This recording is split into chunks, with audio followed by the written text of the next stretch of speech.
बिस्मिल्लाहिर्रहमानिर्रहीम।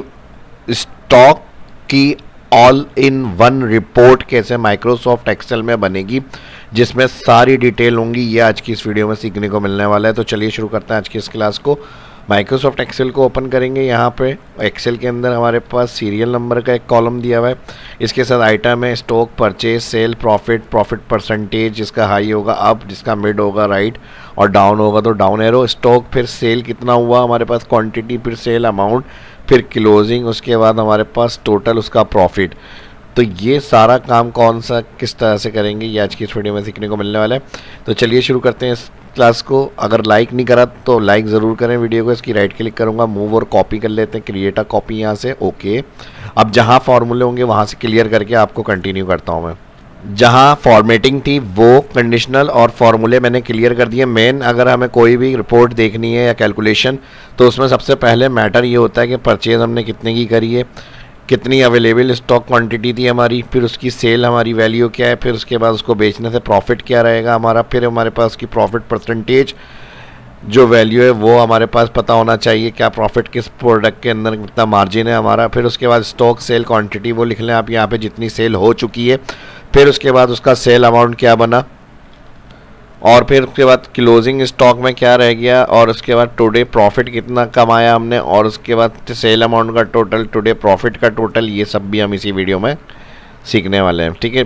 अब फर्स्ट हम यहाँ पर देखेंगे प्रॉफिट। प्रॉफिट के लिए हम क्या करेंगे, इक्वल जितने में हमने सेल करी वो क्लिक करेंगे। मेरे पास कॉलम ई और रॉ नंबर 2 है, ये फर्स्ट रॉ ये हो गई, सेकेंड रॉ ये हो गई, और इसको माइनस कर देंगे हम परचेज सेल, तो ये कॉलम डी और 2। एंटर। प्रॉफिट 15 हो रहा है, हमने ये खरीदा, परचेज 20, सेल हमने करी 35। जो भी कॉस्ट आ रही है या जो भी उसके अंदर ऐड हो रही है उसकी जो कॉस्टेज वगैरह होगी वो आप अपने सेल वैल्यू में लगा कर फिर ऐड करिएगा और फिर प्रॉफिट देख लेंगे यहाँ पर। उसके बाद हमारे पास परसेंटेज अमाउंट है, तो यहाँ पर सबसे पहले हम इक्वल करेंगे, ब्रैकेट ओपन, सेल सिलेक्ट करेंगे, माइनस करेंगे इसको परचेज, और परसेंटेज में लाने के लिए इसको ब्रैकेट क्लोज करेंगे यहाँ पे, और फिर इसको डिवाइड कर देंगे हम सेल से। तो ये हमारा प्रॉफिट परसेंटेज अमाउंट आ गया, वैल्यू आ गई हमारी। ड्रैग कर लिएगा इसको।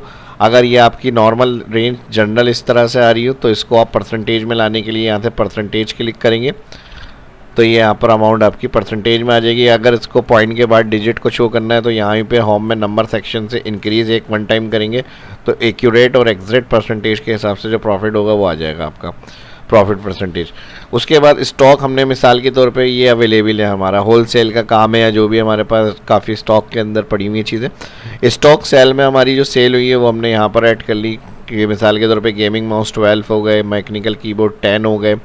अब इसका सेल्स अमाउंट देखने के लिए इक्वल और इसको क्लिक करेंगे, फर्स्ट सेल को मल्टीप्लाई कर देंगे स्टॉक सेल से, एंटर। तो ये टोटल जितनी हमने सेल करी है सेल के हिसाब से सेल अमाउंट 12 सेल हुई है, तो सेल अमाउंट आ गया 420, और ड्रैग करेंगे इसको भी।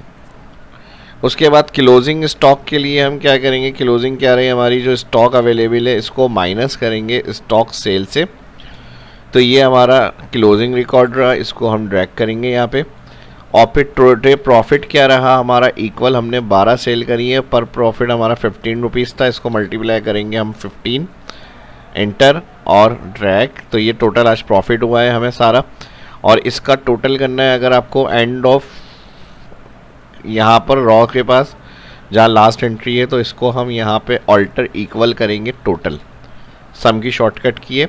और इसी तरह अगर हमें टोटल कितनी सेल्स हुई है आज, सेल अमाउंट का टोटल करना है, तो यहाँ पर हम सेल अमाउंट के लास्ट कॉलम पे आएंगे, सेल पे ऑल्टर इक्वल करेंगे, तो यहाँ पर हमारे पास इसका भी टोटल आ जाएगा सेल्स अमाउंट का, क्योंकि इसको भी लाजमी देखना होता है कि आज क्या सेल रही है हमारी। यहाँ से फॉर्मूला फॉर्मेट अप कर लें अपना चेंज। ये वैल्यू जो आ रही है इसको मैं यहाँ से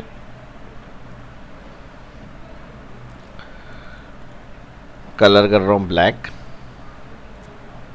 इसी तरह प्रॉफिट परसेंटेज जो आ रही है इसको सिलेक्ट करें। अगर इसमें कंडीशनल बेस फॉर्मेटिंग चाहिए, एरो से आप यहाँ आइकन वगैरह की कंडीशनल फॉर्मेटिंग कलर में ये दे सकते हैं। Up value high, up arrow से राइट और डाउन एरो ये। तो इस तरह से कंडीशनल फॉर्मेटिंग में आपकी प्रॉफिट परसेंटेज रेट किस में ज़्यादा है वो आप यहाँ पे जो अप एरो आ रहे हैं उससे आप अपनी चेक कर सकते हैं कैलकुलेशन। प्रॉफिट में जा रहा हूँ, जितने ज़्यादा प्रॉफिट हो रहा है वो ज़्यादा कलर से हाईलाइट हो जाए, तो इसको भी सिलेक्ट करें कंडीशनल में डेटा बार्स के अंदर। यहाँ से आप अपनी फॉर्मेटिंग को चेंज कर सकते हैं, सिलेक्ट कर लें यहाँ से इस तरह से, जिसमें ज़्यादा वैल्यू होंगी वो ज़्यादा कलर से हाईलाइट होकर आ रही है। कोई भी कंडीशनल फॉर्मेटिंग अगर नहीं चाहिए तो यहाँ पे क्लियर में जाके क्लियर इंटायर शीट या क्लियर सिलेक्टेड सेल कर लें, क्योंकि ये आइकन वाली फॉर्मेटिंग भी क्लियर हो रही है। सिलेक्टेड सेल से सिर्फ करंट सेल की फॉर्मेटिंग क्लियर हो जाएगी। फॉर्मेट से सीखने को मिला है आज की इस वीडियो में, उम्मीद करता हूँ पसंद आई होगी। Like share and subscribe. मिलते हैं नेक्स्ट वीडियो में। अल्लाह हाफिज़।